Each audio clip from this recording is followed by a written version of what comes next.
চাওয়ার মতো আল্লাহর কাছে চাইতে হবে। কিভাবে চাবেন? বিনয়ের সাথে চাবেন, আর ইয়াকিন রাখবেন আমার দোয়া আল্লাহ কবুল করবেই। এমন ভাবে আল্লাহর কাছে চাও যে তুমি নিশ্চিত আমার দোয়া আল্লাহ কবুল করবেনি। নিশ্চিত হইলে আপনার দোয়া কবুল হয়ে যায়। নিজেকে ছোট করে চাইবেন।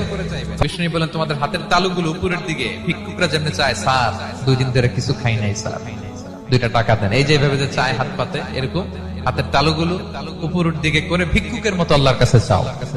হাত না তুলেও দোয়া করা যায়, হাত তুলেও করা যায়, কিন্তু বিষ্ণু বলেন হাত তুলে চাও।